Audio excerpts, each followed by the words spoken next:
Armenia और Azerbaijan युद्ध में यूएन का दखल जो हम बात कर रहे हैं, लेकिन दखल क्या है? दखल यह है कि अभी तक केवल मीटिंग बुलाई गई है। एक आपातकालीन मीटिंग आज होनी है यूएनएससी की आर्मेनिया और अजरबैजान के मुद्दे पर, और यूएनएससी के बारे में प्रधानमंत्री बोल चुके हैं कि यह 1945 की दुनिया नहीं है, इसमें अब आप चेंजेस लाइए। अभी तक आप कैसे उन्हीं सारे पैरामीटर्स पर दुनिया को चला सकते हैं जिन पैरामीटर्स पर 1945 में यूएनएससी का गठन हुआ था।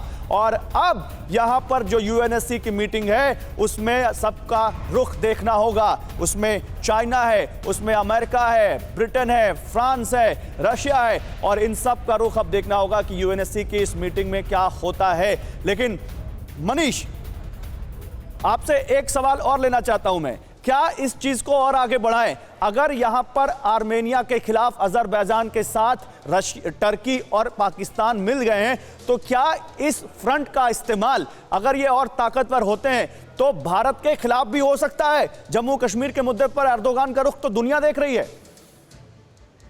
देखिए, सबसे बड़ी बात तो यह है कि भारत ने टर्की के प्रेसिडेंट को यह जवाब दिया था कि उन्हें यह समझना चाहिए कि दूसरे देश की संप्रभुता की वो कैसे इज्जत करें और दूसरे के आंतरिक मामले में दखल नहीं देनी चाहिए। और यही बात कश्मीर को लेकर भी लागू होता है, यही बात आर्मेनिया और अजरबैजान के उस विवादित इलाके को लेकर भी लागू होता है, जहां पर कि दोनों देश पिछले कई दशकों से अपना अपना दावा कर रहे हैं। ऐसे में टर्की के प्रेसिडेंट की यह महत्वाकांक्षा, भले ही कश्मीर को लेकर जो कुछ कहे, लेकिन आज भी मैं यही मान के चलता हूं कि 193 कंट्री में पाकिस्तान, टर्की और चुनिंदा एकाध छोटे मोटे मुल्कों के अलावा पूरी दुनिया इसमें उनके विचारधारा से सहमत नहीं है। हाँ, एक बात आखिर में जोड़ना चाहूंगा आपकी बात से कि सैमुअल हंटिंगटन ने जो बात कही थी क्लैश ऑफ सिविलाइजेशन को लेकर, आर्मेनिया अजरबैजान का युद्ध कई बार उसी तरफ इशारा करता है, क्योंकि एक तरफ मुस्लिम कंट्री और उसके गुट है, वहीं दूसरी तरफ ईसाई आबादी वाला देश। ठीक है, ठीक है। मनीष आप रहिए मेरे साथ, मनीष आप रहिए मेरे साथ, जरा बिग वॉल पर और अच्छे से इस स्थिति को समझाते हैं अपने दर्शकों को, और अच्छे से समझिए। आपको एक भी हम पॉइंट आपको छोड़ेंगे नहीं ये समझाने में कि कैसे अब आर्मेनिया और अजरबैजान की जंग दो देशों की जंग से आगे बढ़ चुकी है।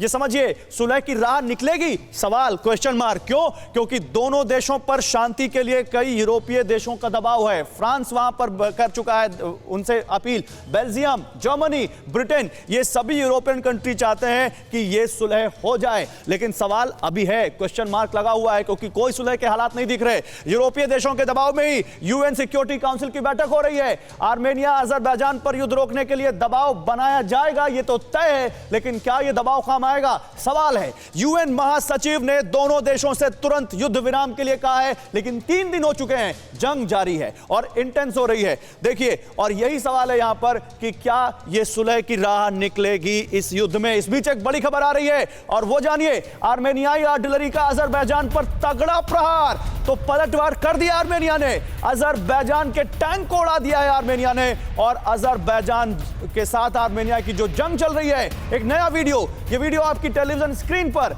देखिए, कैसे आर्मेनिया ने अजरबैजान के टैंक को निशाना बनाया है। एक ही धमाके में अजरबैजान का टैंक ध्वस्त, डिफेंस सिस्टम से उड़ाए गए अजरबैजान के सैन्य उपकरण। और आपको मालूम है अजरबैजान को यह सैन्य उपकरण कौन दे रहा है? टर्की दे रहा है, टर्की मदद कर रहा है। हमारे साथ रिटायर्ड ब्रिगेडियर विनोद दत्ता साहब हैं, डिफेंस एक्सपर्ट। बहुत स्वागत है सर, आप थोड़ी देर से हमारे साथ ज्वाइन कर रहे हैं। लेकिन सर, आर्मेनिया और अजरबैजान में जो जंग चल रही है, लगातार हम इसमें इंडियन इंटरेस्ट भी ढूंढ रहे हैं और ये भी ढूंढ रहे हैं कि दुनिया इस जंग के बहाने कहां पर जाकर रुकेगी। आपका कमेंट सर।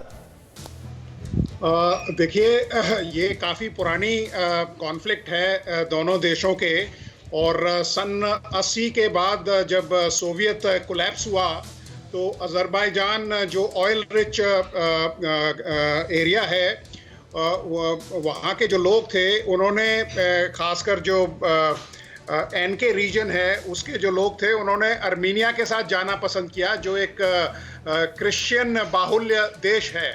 और इस तरह के जो एथनिक और जो पॉलिटिकल कॉन्फ्लिक्ट है इन देशों की, ये काफी दिनों से सुलग रही थी और काफी इंटरनल इसमें काफी विवाद थे। क्या आप पर भी बरपा है जालसाजी का कहर?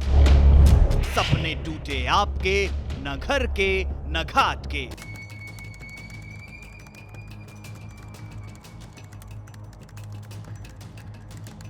देखिए लूट घर हर रात 9:30 बजे। फिक्र आपकी,